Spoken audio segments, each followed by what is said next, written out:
Good morning प्यारे बच्चों, कैसे हैं आप सभी। आज हम सुनने वाले हैं एक और नई हैप्पीनेस की कहानी। और आज की हमारी हैप्पीनेस कहानी का नाम है शरीर का घमंड। आइए सुनते हैं इस कहानी को।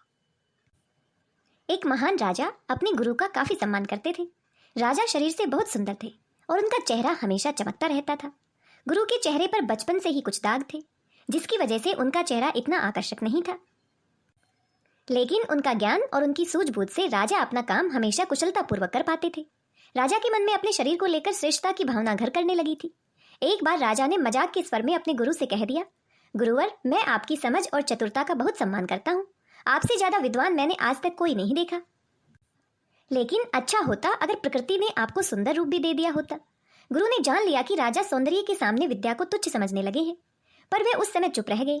थोड़ी देर बाद राजा से विदा लेकर अपने घर आ गए। अगले दिन उन्होंने दरबार में राजा के आने से पहले सेवक से कहकर एक मिट्टी का घड़ा और एक सोने का घड़ा रखवा दिया। दोनों घड़ों में शुद्ध जल भरवा दिया। समय से राजा आए और जनता का कामकाज शुरू हुआ। थोड़ी देर में राजा को प्यास लगी तो गुरु के आदेश अनुसार उन्होंने सोने के घड़े का पानी पेश किया। पानी का स्वाद बिगड़ा हुआ था। राजा ने पूछा, ये कैसा पानी है, इतना गर्म क्यों है। तुरंत ही गुरु के इशारे पर सेवक ने उन्हें मिट्टी के घड़े से पानी दिया। गुरु ने पूछा, महाराज, ये पानी पीकर देखें, क्या ये ठीक है। इस बार राजा पानी पीकर संतुष्ट हुआ। उन्होंने पूछा, वह कैसा पानी था और मुझे क्यों दिया गया। गुरु बोले, महाराज, वह सोने के घड़े का पानी था। हमने सोचा मिट्टी के कुरूप घड़े की जगह सोने के सुंदर घड़े का पानी आपको ज्यादा अच्छा लगेगा। गुरु की बात सुनकर राजा को तुरंत अपनी गलती का एहसास हुआ और उन्हें अपना जवाब मिल चुका था। प्यारे बच्चों, ये थी आज की हमारी हैप्पीनेस कहानी।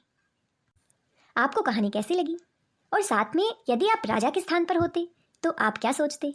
क्या सुंदरता ही सब कुछ होती है? क्या गुण का कोई महत्व नहीं होता? इन सभी बातों के बारे में सोचिए और अपने विचार मेरे साथ अवश्य साझा कीजिए।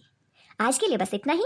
मिलते हैं किसी नई कहानी के साथ। तब तक हंसते रहिए, मुस्कुराते रहिए और कुछ ना कुछ पढ़ते रहिए। धन्यवाद, बहुत बहुत धन्यवाद।